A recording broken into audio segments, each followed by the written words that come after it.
After the end of World War II, the world was split into two, East and West. This marked the beginning of the era called the Cold War.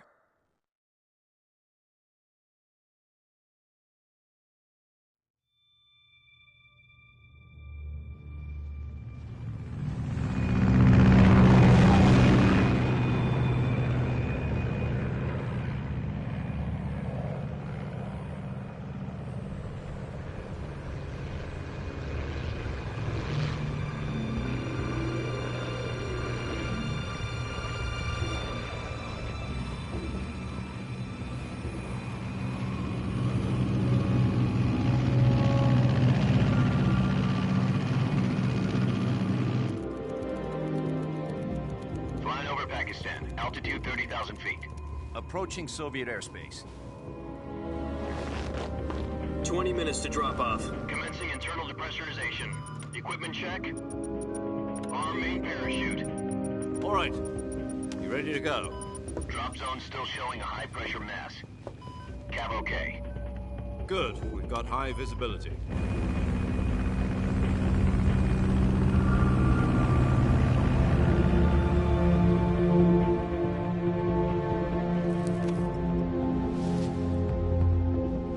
Put out that cigar. Connecting oxygen hose to interior connector. Put on your mask.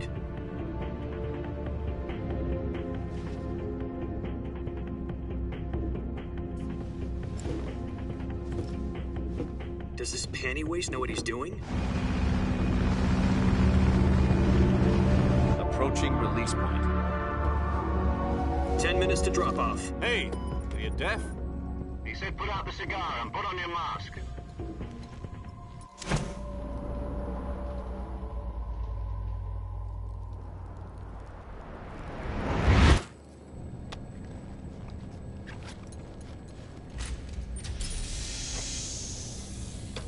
Depressurization complete. Checking oxygen supply. 6 minutes to drop off. Opening rear hatch.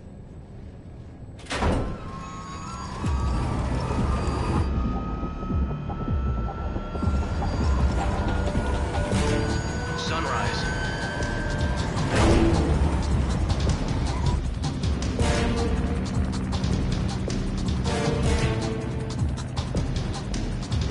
External temperature minus 46 degrees Celsius.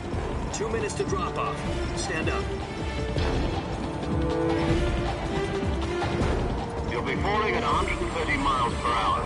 Try not to get frostbite from the wind chill. 1 minute to drop off. Move to the rear. Activate bailout model. This is one for the history books. The world's first halo jump. 10 seconds to drop off. Stand by. Status okay. All green. Prepare for drop-off. Countdown. 5, 4, 3, 2, 1. Spread your wings And fly. God be with you.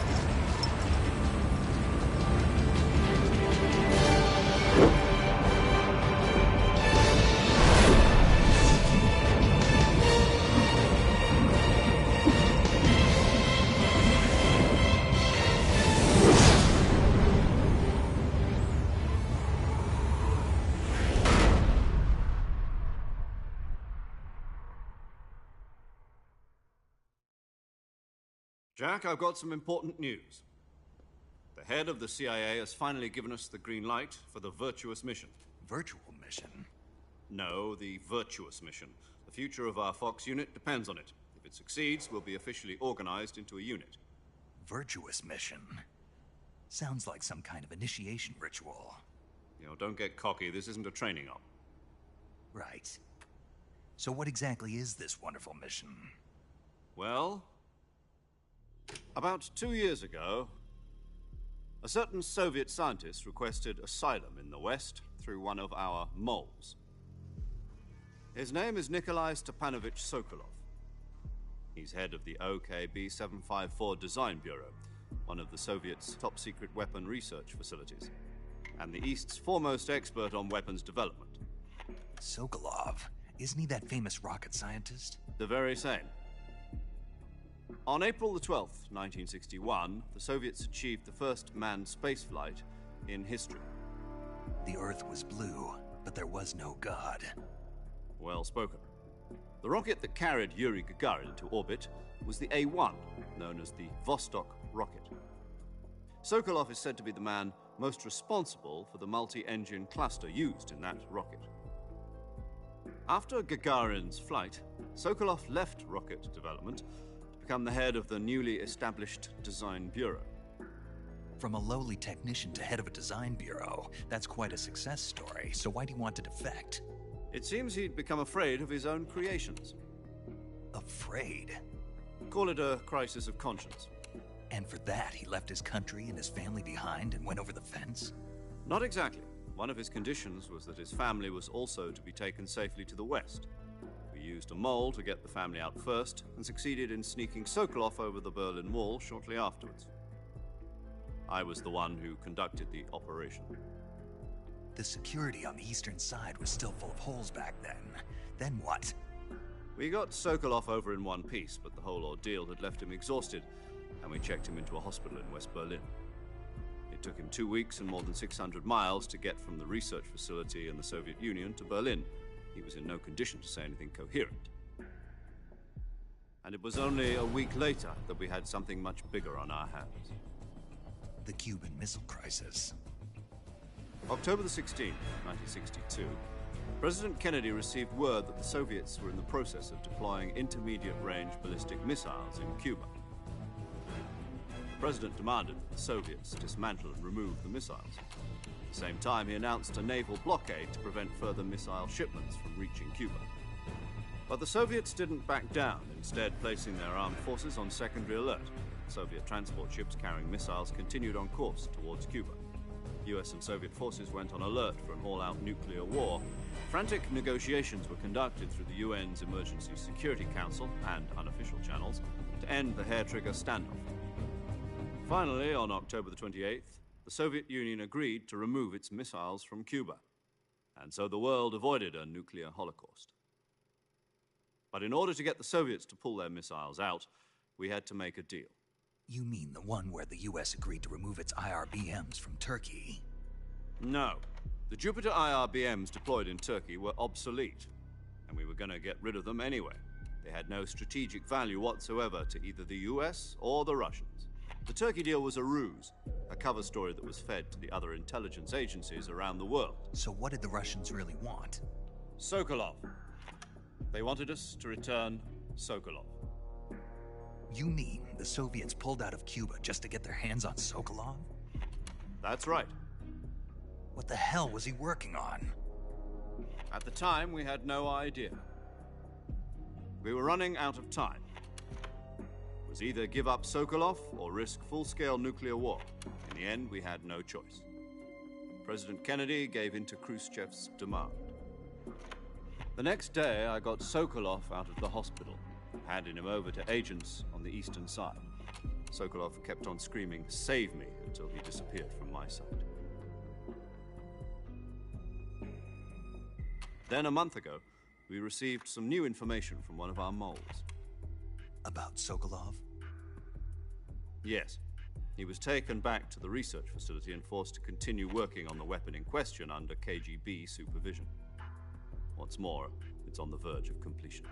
So what kind of weapon is it? Something to do with space rockets? No, missiles. Same technology. I guess you're right. We don't know the details, but it appears to be a new kind of nuclear device. For half a year now, the Soviets have been conducting frequent nuclear tests at Semipalatinsk. Something to do with the weapon, I assume. We're talking about a secret weapon so big that Khrushchev was ready to pull out of Cuba to get it back. Is Sokolov still in the facility? No. According to our intelligence, he's in Selinoyarsk, a place in the mountains about 3 miles to the west that's known as the Virgin Cliffs. The Virgin Cliffs. Nice name for a virtuous mission. They moved him there just recently. Why? Apparently, they're conducting a field test of the weapon, but it's our best chance to get him back. This mission would never have been possible if he was still in the research facility. This is our last chance. Sokolov must have known that too when he contacted us.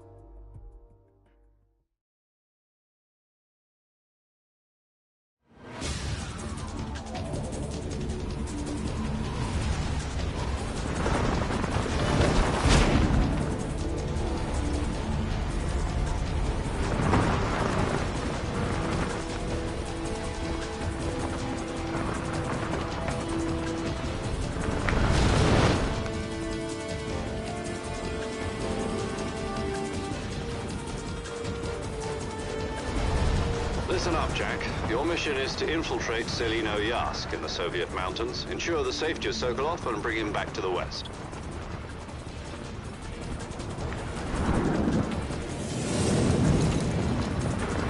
If we don't get Sokolov back before that weapon is complete, we'll be facing a major crisis. The clock is ticking.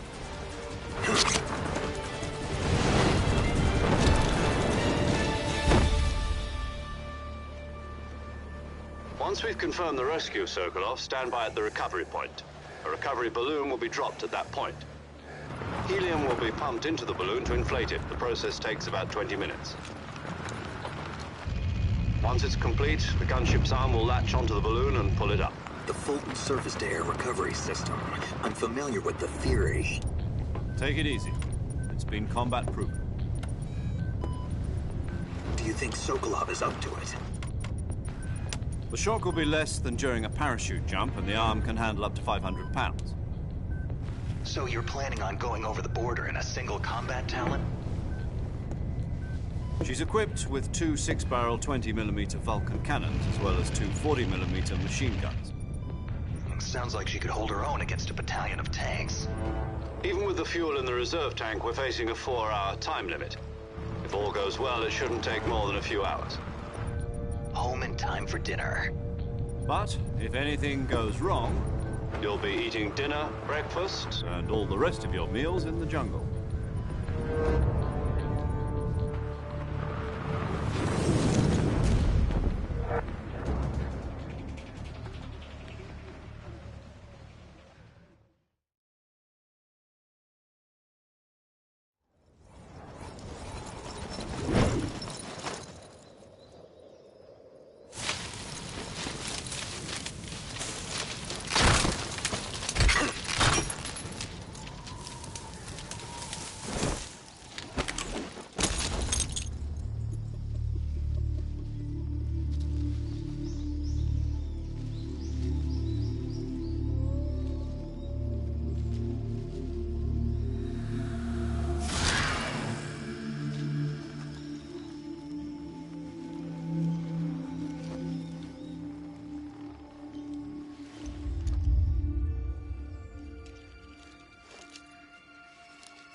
Do you copy?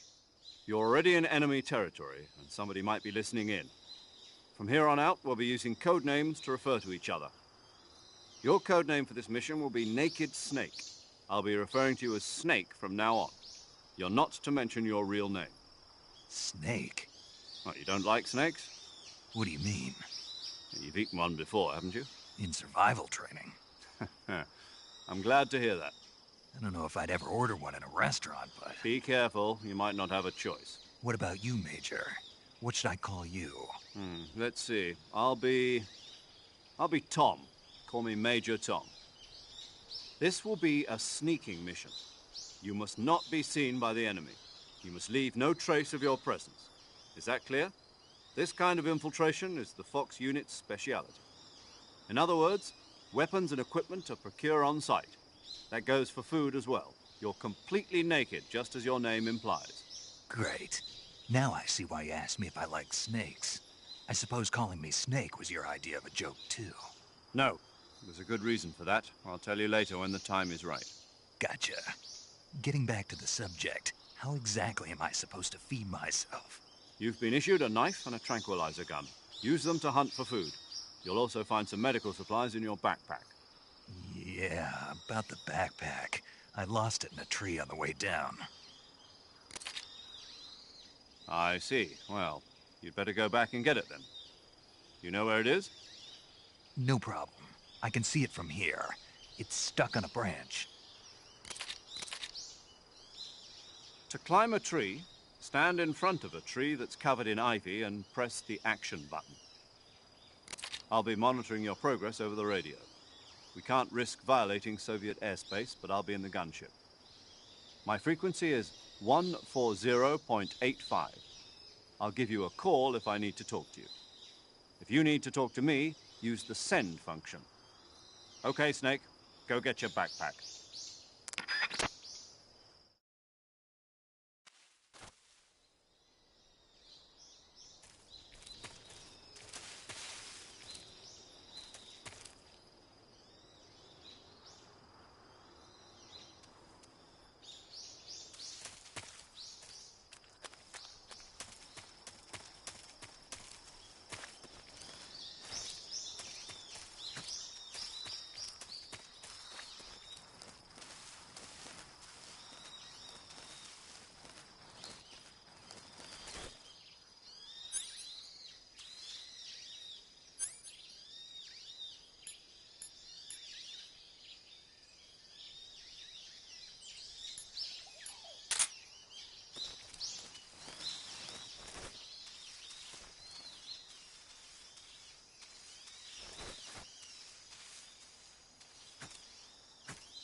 I see you've retrieved your backpack, Snake. To equip a weapon, it's necessary to take it out of your backpack. In the survival viewer, choose Weapon from the backpack. Your available weapons will be displayed in a window in the upper left. From that list, choose the weapon you want to equip and press the Enter button. For other equipped items, just do the same thing from Item. Got it. Use the survival viewer backpack. Yep, that's right. Survival is fundamental to this mission. After you've been out in the field for a while, your stamina will start to drop. If your stamina gets too low, it'll affect your performance. You won't be able to shoot accurately, for example, and your wounds won't heal as smoothly. Keep an eye on your stamina so you don't run out. To recover lost stamina, you can hunt for local flora and fauna. You can use either your tranquilizer gun or your knife to hunt. My only weapon is a Mark 22 Hush Puppy tranquilizer gun? That's right. It's been fitted with its own suppressor. However, the suppressor will deteriorate every time you fire.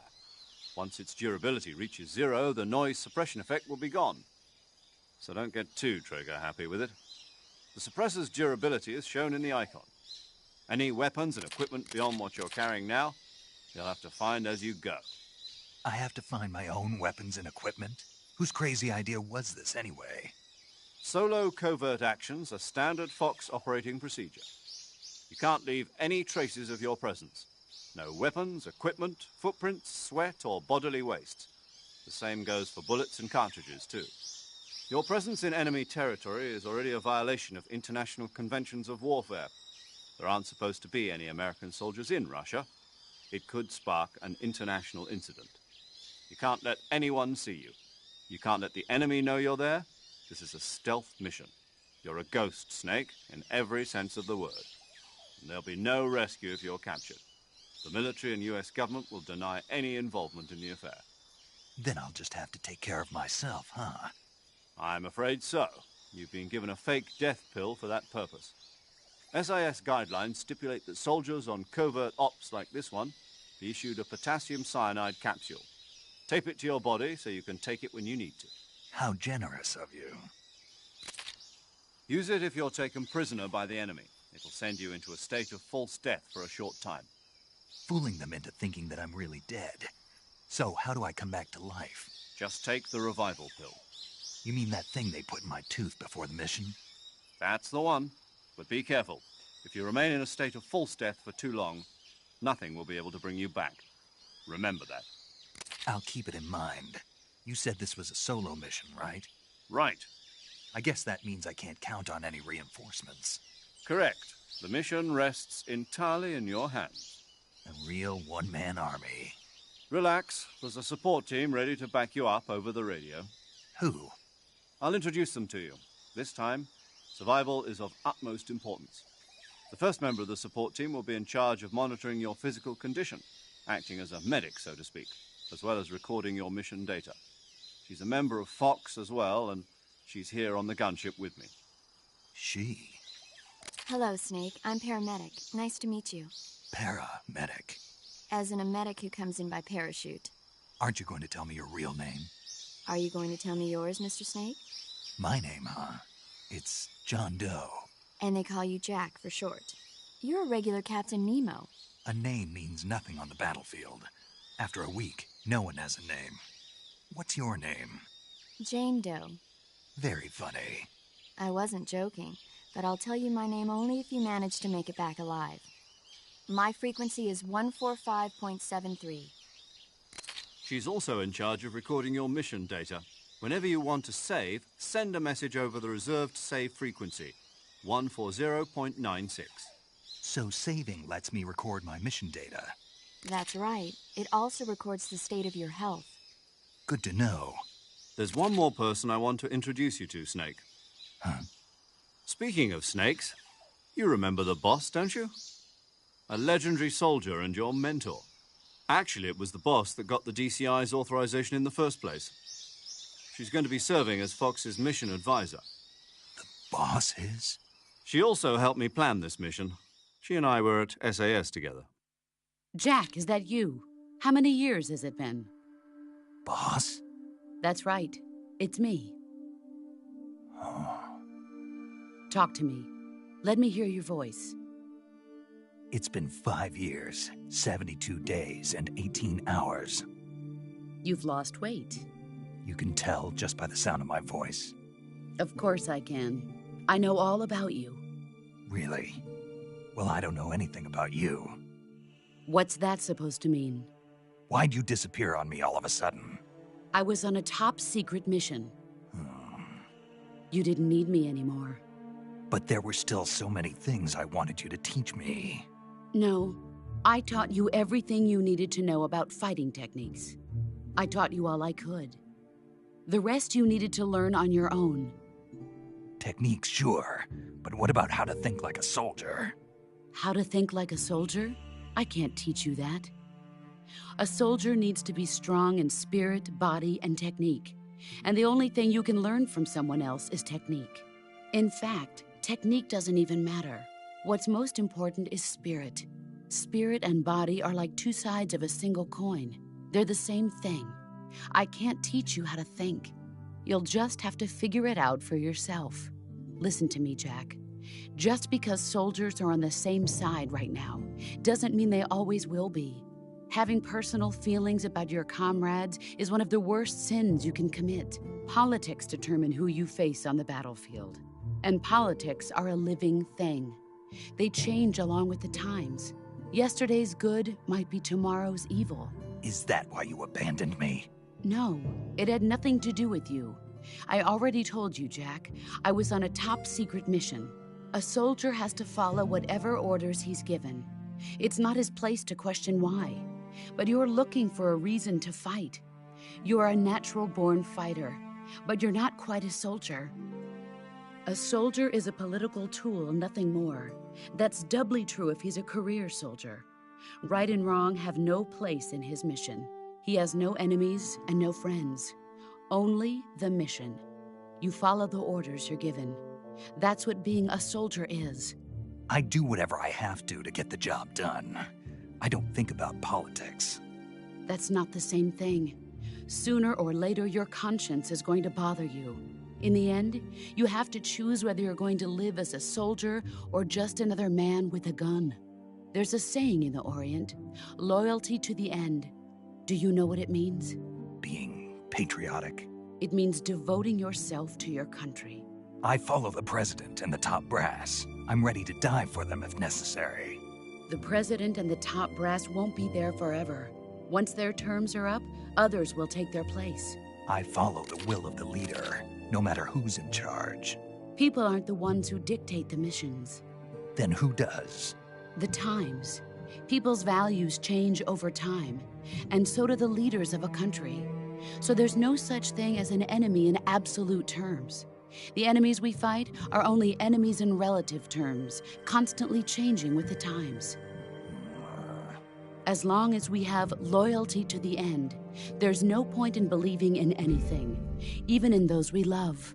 And that's the way a soldier's supposed to think? The only thing we can believe in with absolute certainty is the mission, Jack. All right, but do me a favor. What is it? Call me Snake. Snake. Oh, right. Your codename is Snake. It suits you well. That's right. The legendary unit that the boss put together during World War II was a snake. The Cobra unit, a group of heroes that brought the war to an end and saved the world. As long as you've got a legendary hero backing you up, you'll be fine. Isn't that right, Snake? Yeah, I can't think of anyone else I'd rather have with me. Oh, and one more thing, boss. Yes? It's good to hear your voice again. Same here. After all, who knows if either of us will make it out alive? Snake, you are always best at urban warfare and infiltrating buildings.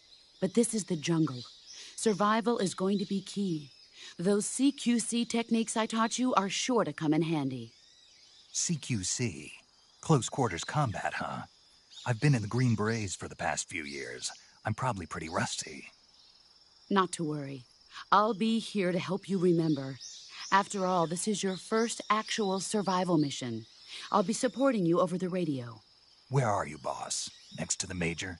The boss is communicating with us by radio from aboard a Permit-class submarine in the Arctic Ocean. My frequency is 141.80. Call me if you need my advice on battle techniques. Gotcha. Your mission is to retrieve Dr. Sokolov. Dr. Sokolov is being held in an abandoned factory located to the north of your current position. Avoid heavy combat and don't let anyone see you. Don't forget that this is a stealth mission. Snake, try to remember some of the basics of CQC.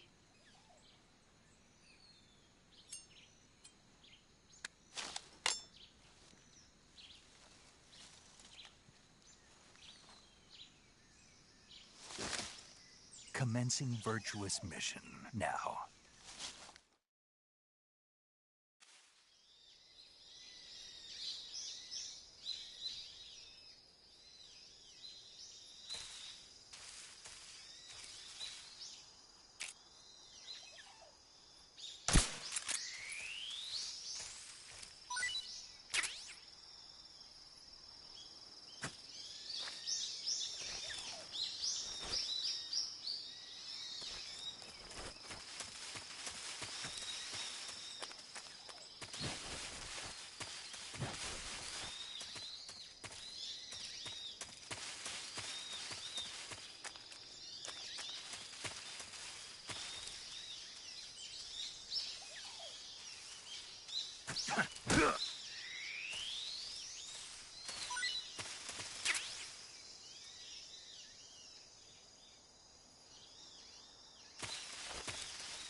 Major, I've spotted 2 enemy soldiers.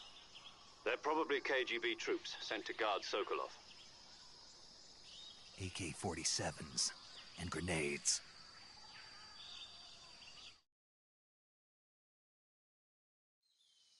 Snake, your presence in Soviet territory is already a violation of international law.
I think I saw something.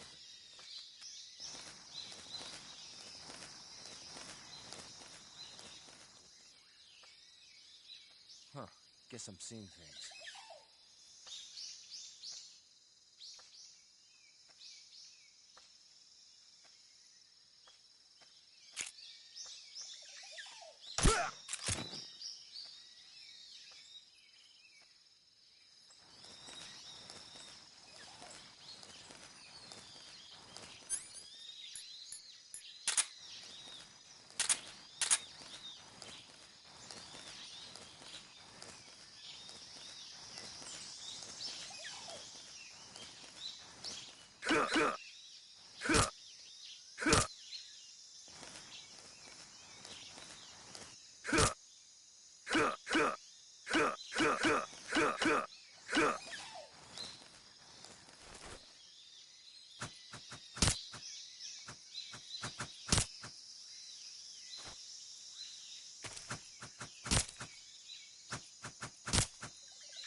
What's wrong?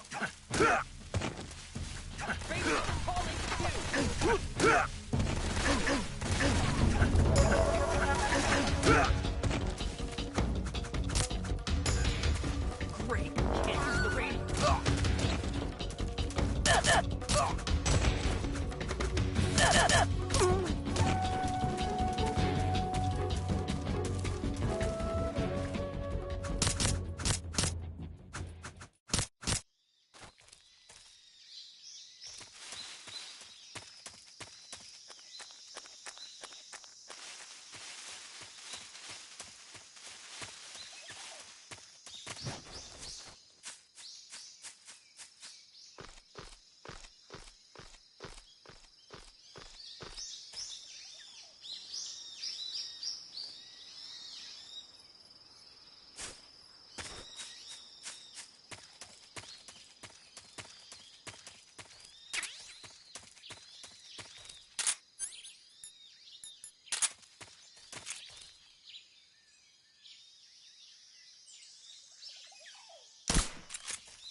I want some more.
Major, I've reached the abandoned factory where Sokolov is supposedly being held.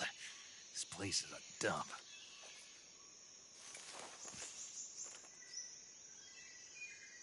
I can't see Sokolov from here. The security is pretty tight. There are sentries posted around the perimeter. I wonder how many are inside.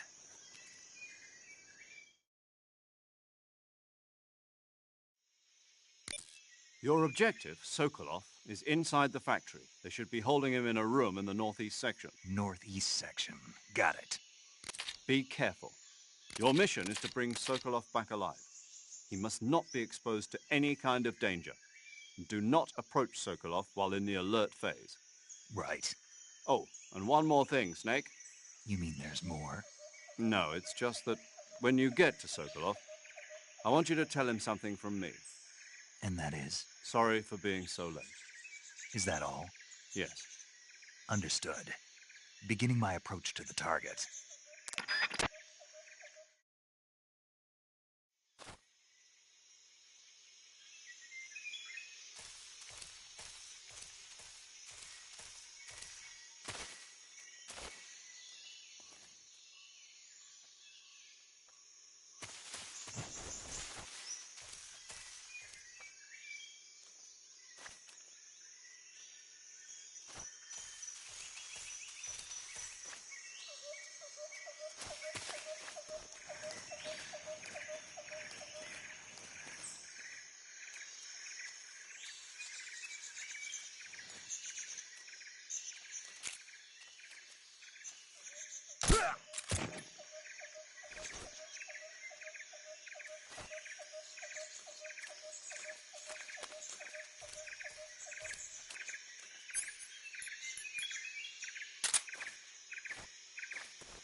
What's wrong?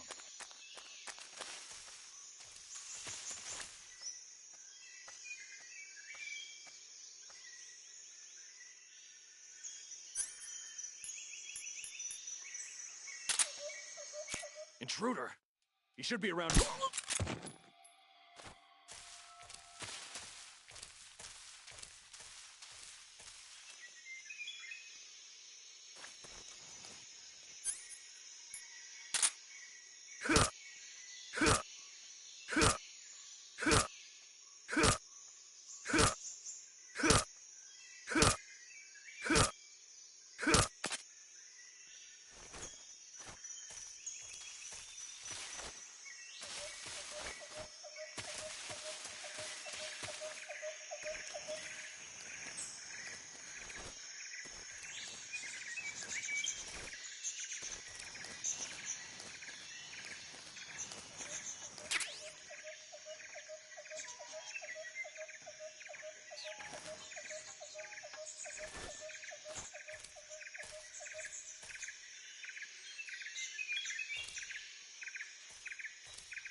I hear something.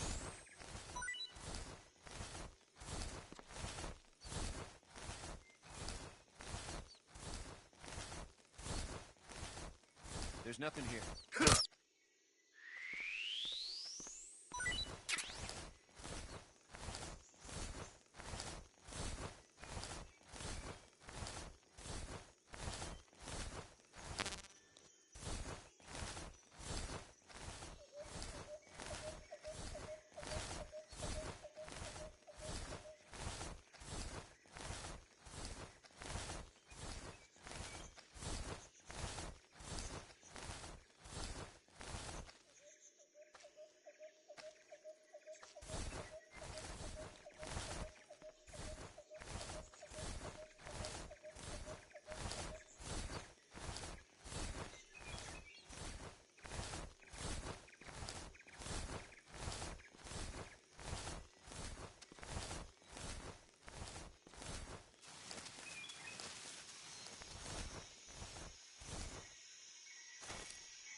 You must be Sokolov.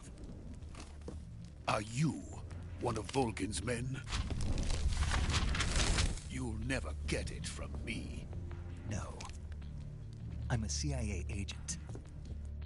I've come to escort you back to the other side of the Iron Curtain. You're CIA? Yeah. I was sent by Major Zero, the man who got you out 2 years ago. Zero? I have a message from him. What is it? He said to tell you sorry for being so late. Did he now? What does it mean? It means he's a man of his word. But we've got no time for this. You have to get me out of here before they arrive. Who's they? Colonel Volgin of Gru. You in the West know him as Thunderbolt. Thunderbolt? Never heard of him. He's a member of the Army's extremist faction, a man who seeks to seize control of the motherland. Ever since the Cuban Missile Crisis 2 years ago, Khrushchev has been pursuing a policy of peaceful coexistence with the West. Despite resistance and criticism from hawks in the army and the provincial authorities, Khrushchev has managed to suppress the opposition, so far. but the failure of his agricultural policies has put him in a precarious position. And on top of that, the tragedy last November. President Kennedy's assassination. Precisely. In a sense, Khrushchev has lost his biggest partner, and his power base is rapidly crumbling away. A certain group is plotting to use this opportunity to seize power by rallying the anti-government forces, overthrowing Khrushchev, and installing Brezhnev and Kosygin in his place. The mastermind behind this plot is Colonel Volgin of the GRU. He has control over another secret weapons research facility much like this one, OKB-812, known as the Granin Design Bureau, and is using it to further his plans. But that is not enough to satisfy him. Now he's plotting to seize the secret weapon I have been developing here and use it as leverage in his bid for power.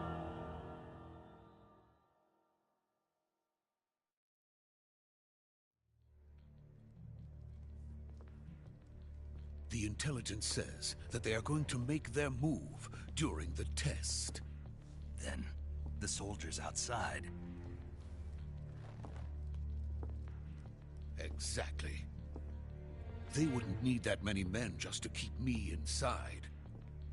Their orders were to prevent Colonel Volgin from capturing me.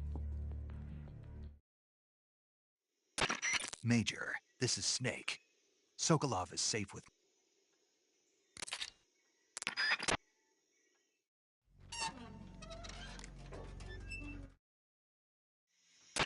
Major, do you read me?